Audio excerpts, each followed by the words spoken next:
नमस्कार दोस्तों, आज 4 अप्रैल है और आपको याद होगा वो दिन 4 अप्रैल 1946। भारत माता का एक सच्चा सपूत और वो थे सागरमल जी गोपा, जिन्होंने आज़ादी की लड़ाई में अपना योगदान दिया था। और जैसलमेर के हम यूँ कहें तो बहुत ही कई स्वतंत्रता सेनानी हुए हैं, लेकिन शहादत देने वाले एकमात्र थे वो थे सागरमल गोपा। अंग्रेज़ों के खिलाफ अथाह संघर्ष के बाद 4 अप्रैल 1946 को यहाँ की स्थानीय जेल में उनकी शहादत हुई थी और आज हम सब लोग उनको याद करने के लिए यहाँ पर एकत्रित हुए हैं।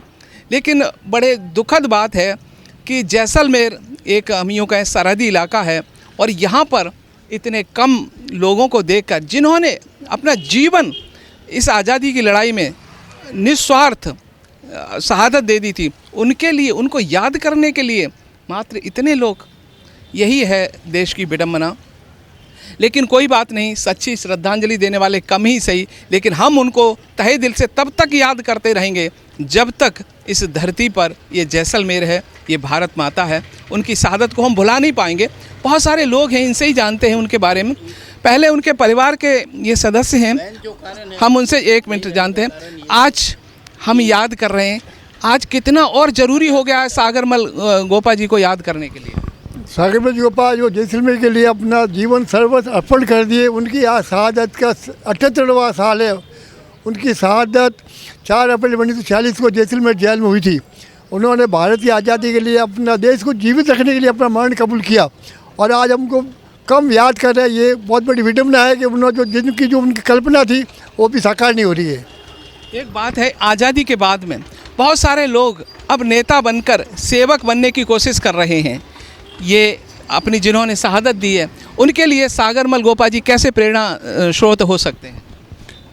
आज़ादी की अलग जगाने वाले और भारत को आज़ाद करने वाले एकमात्र जैसलमेर से शहादत देने वाले सिर्फ सागरमल जी गोपा थे, जिनके आज भी अगर हम सुनते हैं उनकी कहानियाँ, हम तो छोटे थे उस समय, सुनते हैं कहानियाँ तो हमारे रोंगटे खड़े हो जाते हैं।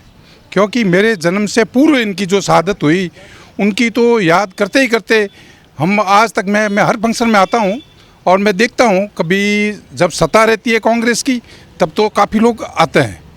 आज मालूम नहीं कैसे सत्ता चेंज हो गई, जो शहादत को लोगों ने याद नहीं किया।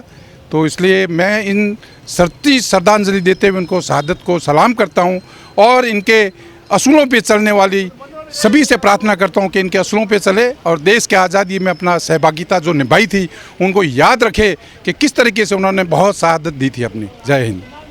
बहुत सारे आज उनको याद करने के लिए उपस्थित हुए हैं। क्या नाम है आपका? राणमल जी सारडा। अच्छा, आपकी उम्र कितनी होगी?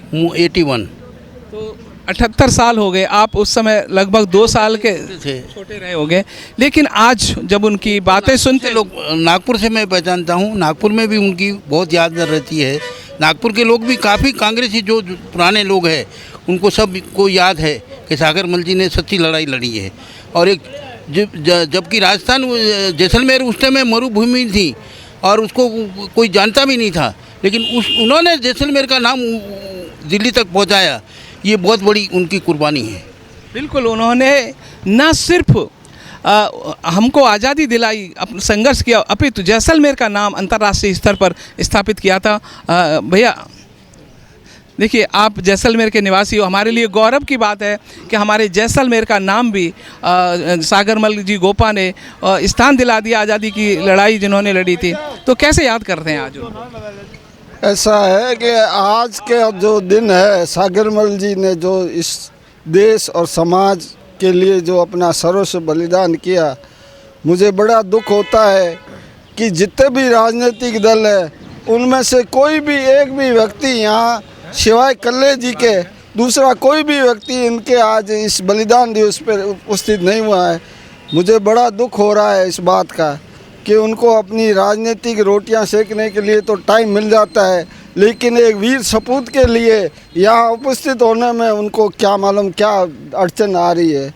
मैं उनको ये आह्वान करता हूँ कि देश के लिए जिन्होंने अपना सर्वस्व बलिदान किया उनके लिए कम से कम आपको 5 मिनट का समय सभी राजनीतिक दलों को आना चाहिए, उपस्थित होना चाहिए और उनका इस बलिदान को दिवस को आने वाली पीढ़ी को याद दिलानी चाहिए। बिल्कुल। और अमर रहे, अमर रहे, जब तक सूरज चांद रहेगा